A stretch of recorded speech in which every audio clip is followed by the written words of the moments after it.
Olá, amigos do canal do YouTube Itatiaia Patrulha Oficial. É uma honra estar aqui com vocês, né?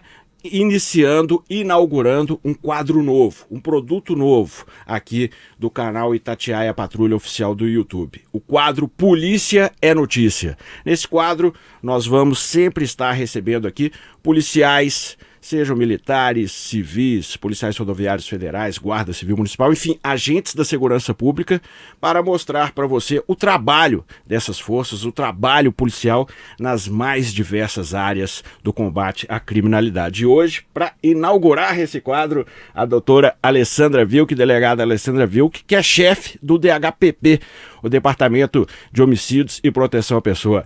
E aí, doutora, tudo bem? Tudo bom, meu amigo? É um prazer estar aqui. Seja bem-vinda. Primeiro, programa, né? Isso, Polícia é Notícia.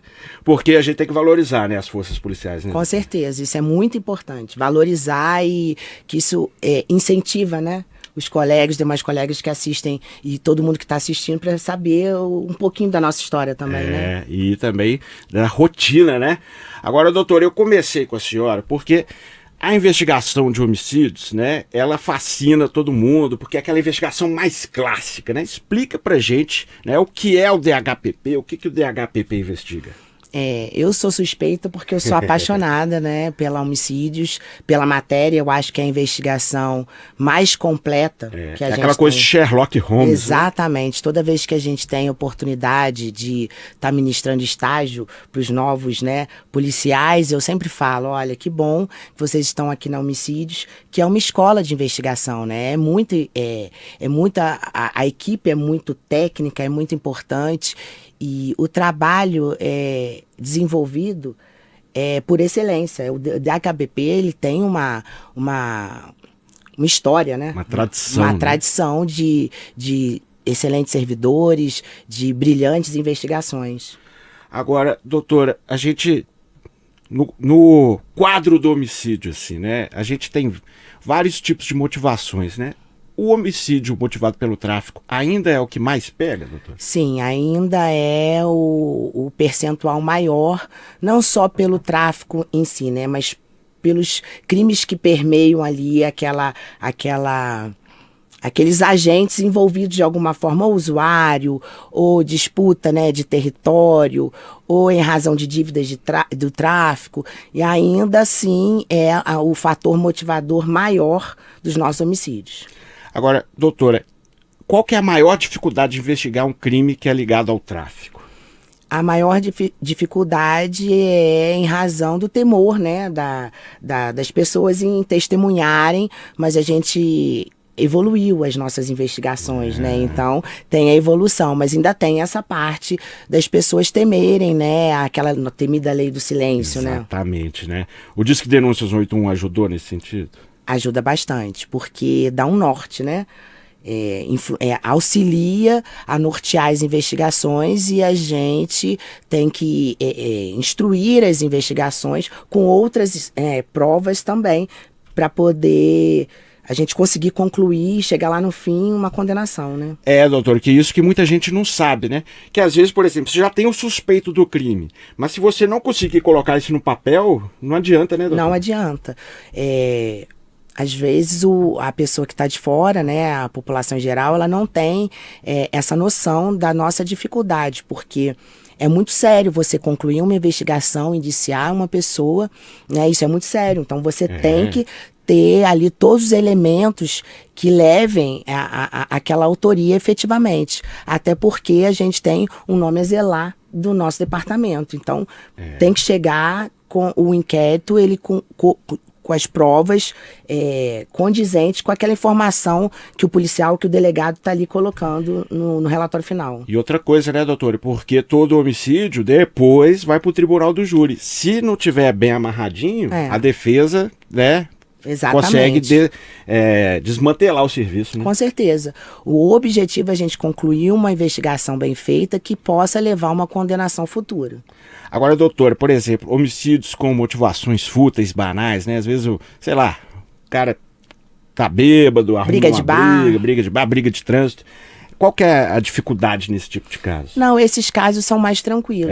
É? Porque geralmente, por exemplo, tá num Porque bar. geralmente não é bandido também, né? Exatamente. Tem pessoas envolvidas na criminalidade, mas você consegue uma câmera de um bar, frequentadores daquele estabelecimento, e até pela questão motivacional, facilita que testemunhas tenham coragem, né, de relatar os fatos. E aí acontece muito esse tipo de homicídio, doutor? Acontece, mas não na mesma proporção daqueles homicídios motivados pelas relações criminosas, né? Vamos dizer assim, né? Tráfico. Pelo mundo do crime, Exatamente. Né? Ainda é uma boa proporção. Agora, doutor, outro caso, né? Outra modalidade, vamos dizer assim, que a sociedade fica revoltada e tem que ficar mesmo, né? O feminicídio, né? O DHPP tem um núcleo específico. Tem né? um núcleo específico, atualmente é a doutora Yara, que responde pelo núcleo. Antes era a doutora Ingrid, que agora assumiu a divisão especializada em referência de pessoas desaparecidas, mas ela trabalhou muito tempo no núcleo de feminicídio. E eu posso dizer que 100% dos nossos feminicídios são apurados, concluídos e tem um bom resultado final. O feminicídio geralmente já tem um suspeito, Sim, né, doutor? já tem um suspeito, mas aí tem alguns que a gente está naquela questão mais duvidosa, né? Se foi um suicídio, um homicídio, mas a gente consegue apurar. E tem tido bastante a produtividade, né? É muito importante. E aí tem uns casos, né, doutor, que a gente percebe que são os feminicídios mais elaborados, por exemplo, que o cara simula um assalto ou contrata um pistoleiro, né? Sim, tivemos alguns casos no homicídio, de pistoleiro, de simular ou suicídio, mas a equipe lá ela já está bem preparada. É o faro, né? Exatamente, para esse tipo de investigação.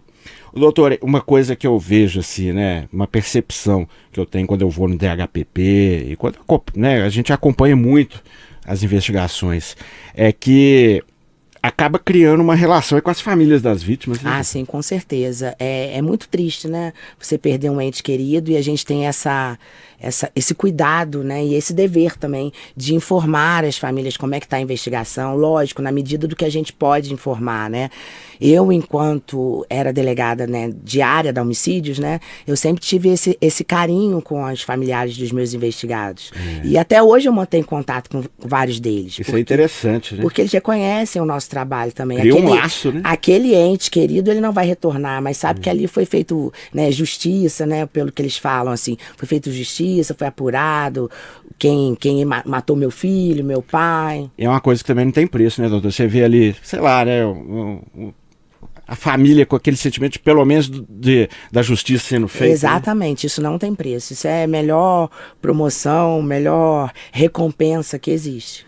Agora, doutora, em relação aos crimes de homicídio, né? Quando, por exemplo, hoje em dia com a questão tecnológica, a gente percebe que o trabalho técnico-científico também aprimorou demais, né? Exatamente. A gente tem uma gama de recursos, que eu não vou esmiuçar não pode aqui, dar muito detalhe. mas que tem auxiliado muito as apurações dos crimes em geral, e isso é muito importante, porque tudo evoluiu, e a criminalidade também, né? Então a gente tem que evoluir à medida que os especialistas vão evoluir nas modalidades, a polícia também tem que evoluir, e evoluiu muito. E doutora, assim, né, num tom mais pessoal também, o que motiva a senhora todo dia a botar o distintivo no peito, ir lá para a Avenida Antônio Carlos e encarar essa batalha? Eu sou suspeita, porque eu amo o que eu faço. Eu tô há 18 anos a senhora na é polícia até o osso, né? Eu tô há 18 anos na polícia, eu amo o que eu faço, eu tenho muito orgulho do que eu faço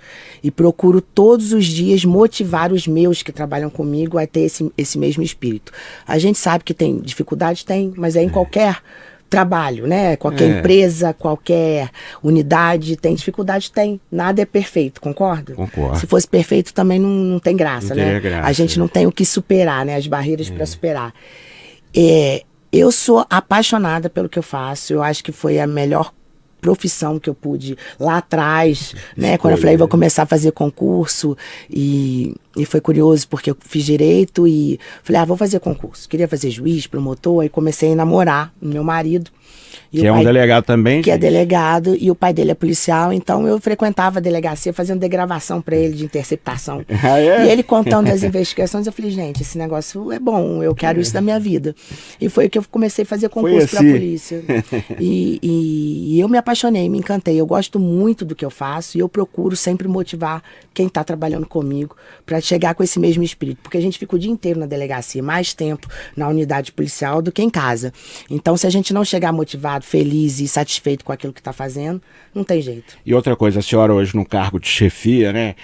O líder tem que ter esse espírito, porque, igual a senhora falou, dificuldade tem demais, né? Falta de estrutura, enfim, tudo isso a gente sabe. Agora, se o policial não tiver aquele sangue no olho, né? Não vibrar, como a turma fala, né? Alguns ficam, mas está vibrando demais. Mas tem que vibrar, ué. Mas tem que vibrar, anda, né? E até porque, se a gente não trabalha, não é só uma questão, se eu não chegar empolgada para trabalhar, eu tenho que trabalhar, porque é meu filho que está na rua também. É a população, então são os nossos familiares que dependem do trabalho da polícia também para viver uma vida tranquila, para poder sair de noite, pegar um Uber, ir para um barzinho, uma boate. A gente tem que trabalhar para isso, porque eu tenho meu interesse pessoal. Eu quero A senhora é parte da sociedade. Eu sou parte da sociedade. Eu quero uma sociedade em que meu filho, que é adolescente, possa ir e vir tranquilamente. Agora, doutora, a senhora é do Rio de Janeiro, né? Sim. A senhora está aqui em Minas desde que ano? Desde 2006. Já é mineira também, né? Totalmente. Meu filho é mineiro, né? E aí, quando a senhora vê aquelas notícias do Rio, né? O crime organizado, na proporção que é no Rio, por exemplo, lá, infelizmente, tem territórios dominados mesmo, né? Que a polícia, para subir, tem que ter uma grande operação. Aqui em Minas, pelo que a gente vê, graças a Deus, uma viatura entra sozinha em qualquer lugar, certeza. né? Eu acho que é muito diferente até a questão geográfica e territorial do Rio. Muitas montanhas mesmo. Né? Exatamente. Então, isso tudo faz a criminalidade, ela toma uma proporção muito diferente da gente, graças a Deus, né? Aqui não tem um lugar que um policial civil ou militar adentre que seja... tem que ser um caveirão, né? Não tem isso aqui, graças a Deus. Eu acho que isso é fruto do trabalho das forças policiais aqui. Isso é muito importante. E é um empenho contínuo, porque se deixar, né, doutor? Não, se deixar não pode. Até questão que o Rio de Janeiro está muito próximo, né? E aí, você falando disso, eu lembrei de um caso histórico, que a senhora também participou, enfim, que foi o Pezão em Quequém, que foi... Ele hoje, inclusive, está até foragido, né? Esse Pezão, que era do PCC. Exatamente. Atentou contra policiais civis, né? Junto com o Quequém. E vocês foram lá, né? Na Baixada Santista prender ele. Né? Exatamente. Foi uma investigação muito legal, da qual participei. Era da minha unidade. Foi um policial meu, dois policiais alvejados. Foi um policial meu, Paulão, da Homicídios Noroeste. O outro policial que foi alvejado também foi, acho que da Regional de Santa Luzia. Teve um agente penitenciário na época que foi uma vítima fatal, né? Ou seja, são bandidos perigosíssimos. Exatamente. E hoje, inclusive, o Pezão se encontra foragido, né? Porque esses caras não mudam, né? Esses bandidões, assim, né? Voltou para a lista do Procuras. E a prisão do Pezão inclusive foi... a imagem dele vai passar aqui agora. A prisão do Pezão foi na semana que ele saiu na primeira lista que ele saiu do Procuras. Pezão em Quequém, a gente prendeu ele. Lá na Baixada Santista. Exatamente. Agora, doutora, falando aí da sua carreira, né? Um caso que não dá para fugir, que até quando a senhora for velhinha, o povo vai perguntar, o caso Bruno, né? Sim. Foi outro caso emblemático, né? Foi um caso muito complexo que... Quando a gente iniciou, naquele dia que a gente recebeu aquela informação, né, anônima. Um sábado à tarde. Não foi sábado não, Renato. Foi uma quinta-feira, dia 24 de junho, véspera do jogo do Brasil com Portugal, que ia ser no dia 25, sexta-feira, não haveria expediente. Então é por isso que eu tô achando que é sábado. Não, é porque no dia seguinte não teria expediente. Era ponto facultativo em razão do jogo. E eu recebi a informação ali no final da tarde. E foi dali daquele dia até o final, acho que a gente concluiu a investigação na primeira quinzena de julho, que todos os dias era informação atrás de informação e trabalhando dia, noite, madrugada e por aí afora. Foi uma investigação complexa, porque tomou uma proporção muito grande. Nacional, né? Mundial. Internacional, né? Porque eu lembro que vieram equipes, né, de reportagem de outros países. E eu nem imaginava, porque Eu até estava conversando com você, brincando com o Renato, porque eu não sou ligada a futebol, não gosto de futebol.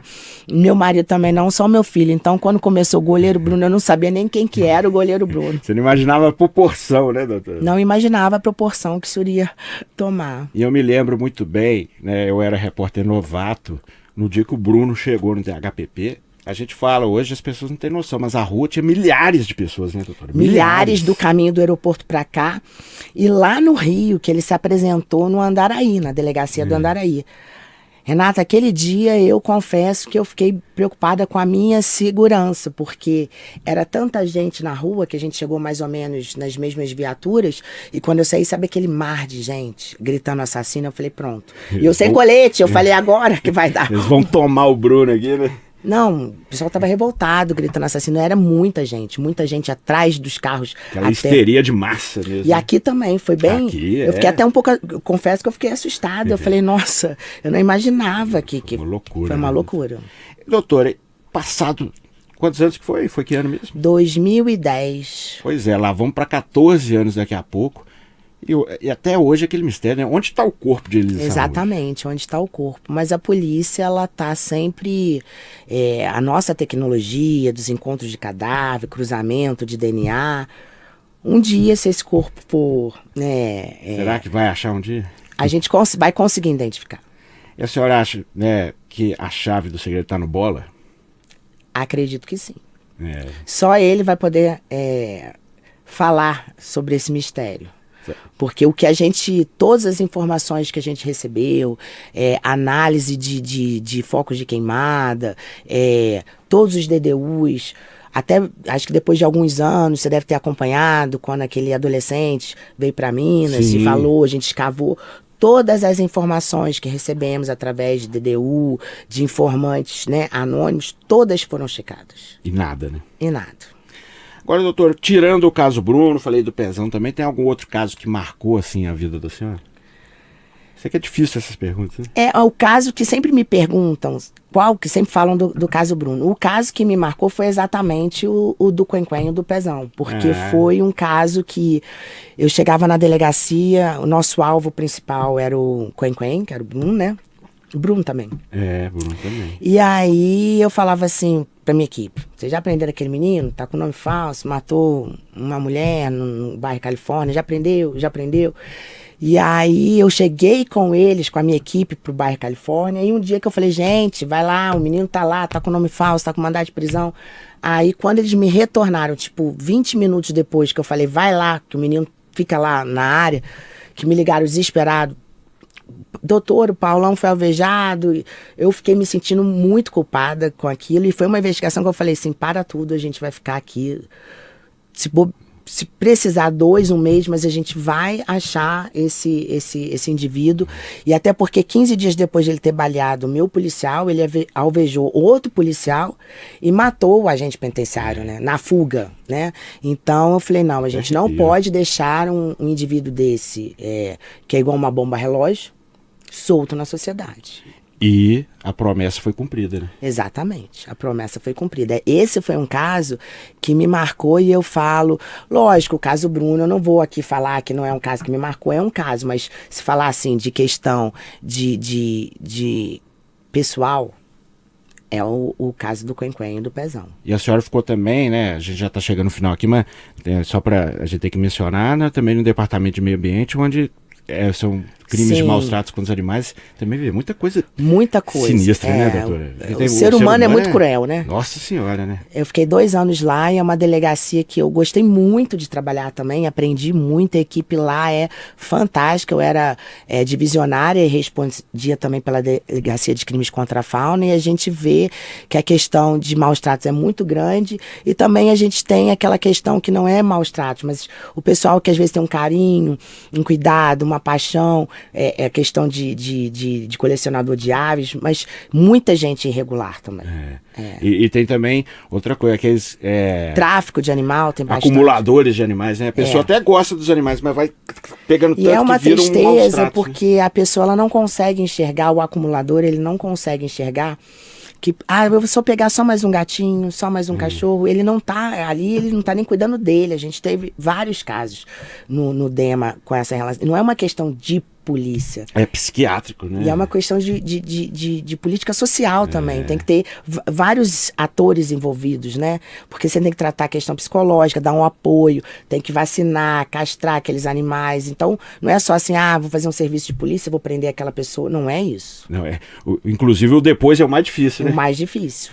Inclusive, gente, vocês não sabem, não, mas eu e a doutora salvamos muitos animais. Exatamente. Né? Agora, doutora, para finalizar, né? Muita gente está assistindo aqui e, de repente, tem um sonho de ser policial, né? Eu sempre vejo a galera jovem assiste muito e está pensando já fazer um concurso, inclusive tem vaga aberta no momento. Exatamente. Né? O que a senhora diz para essas pessoas? O que eu digo? Olha, ser policial não é um concurso público qualquer. Não é um mero concurso. Né? Não é. Você tem que ter vocação, porque não é achar que você vai trabalhar de 8h30, 12h30, de 2 às 6h30 no horário de expediente. Você tem que ter vocação, porque é difícil. O que eu falo que é difícil? Ninguém vai para a delegacia porque está feliz.